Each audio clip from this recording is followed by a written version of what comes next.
Now, on any multi-head removal, it's going to be basically the same as what we just reviewed.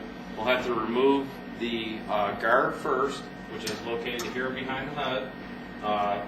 2 Allens, 2.5 millimeter Allen wrench, take those off. If you want to slide the head just out of the way, you can loosen these 2 screws right here on top. One here and one here. They're 3 millimeter Allen wrenches, is all it takes to do both of them. Okay? Just the top 2. And that will just slide the head out of the way. If you're completely removing the head, all 4 screws have to be completely removed. Okay? These 2 and these 2. Now, again, take the rubber band, slide it on all 4 heads. We'll remove these screws.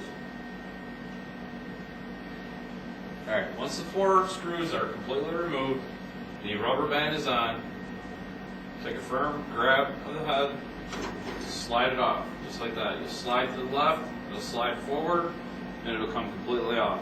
Again, the faceplate, 4 screws, and it can be replaced. Now what we're trying to achieve is if the head ever comes out of time, and that's meaning the jump structure itself, if you ever crash a hoop hard enough, the machine is designed to slip out of time instead of breaking any parts. So what we'll do is we're going to loosen a collar screw, which is we're going to demonstrate, and then we're going to sink the jump structure, which is the drive unit for the needle bar, to bottom dead center, which is 0 on our shaft indicator, which we're going to show in 1 second.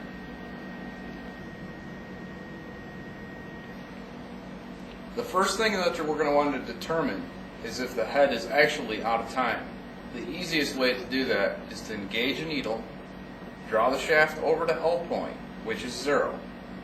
And when you turn the shaft one way, the needle should always rise.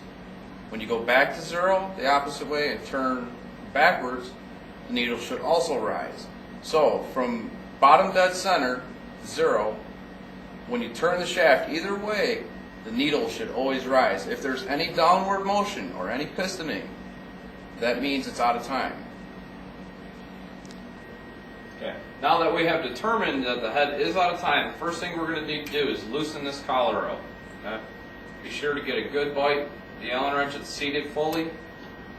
And then loosen the collar screw up. Loosen the other one. Don't loosen them all the way at once.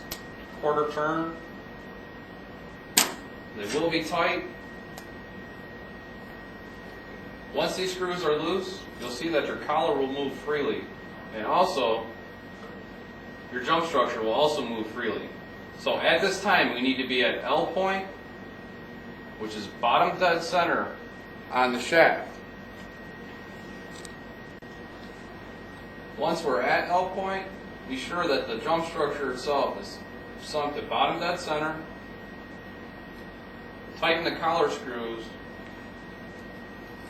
just a little bit at a time, quarter turn each at the most, until you start applying pressure onto them.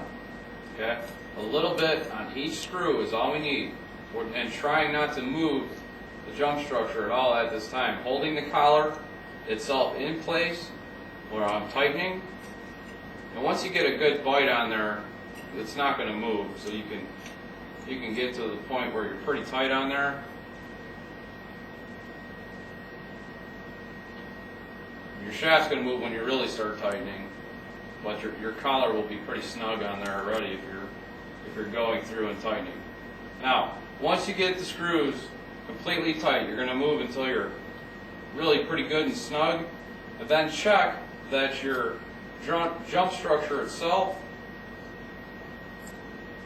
that when you turn it, that it's at bottom dead center and that you're at 0. Okay, we're going to return the head onto the moving head onto the fixed head. We have the retaining clips that hold the head in place, and you'll see that there's a slot on each side of these. That slot needs to be facing up. We just push that off to the side right now. And the same with these. With this one here, have it facing up. Slide it off to the side. Now, start your take-up lever rack onto this bar right here. Okay? Be sure you're at C point when doing this procedure also. Start it there. Go onto the V-rail. Okay? Start the bottom V-rail and just slide it in place. From that point, be sure that you're lined up with the active needle on your other head. Okay? So after returning your holding position blocks back into place on the heads, you can tighten up the bottom screw. Have the top screw inserted so it just touches, it's not tight yet. But you can tighten up the bottom ones completely at this time because they are just holding the block in place. From that point, what we need to do is engage the needle bar, roll it over, and be sure that you're centered up somewhat. You're going to do fine adjustments by tapping the head over, but just so it goes down into the needle plate. Now, if I need to move my head over a little bit, I can raise up on the presser foot so I can see exactly where the needle is. Tap it over slightly. Be sure to use a fresh needle when doing this. And then I want to see that my needle is centered exactly in the center of my needle plate. Okay? From that point, I can start tightening the top screw, and then the other top screw, okay, and then tighten them up completely.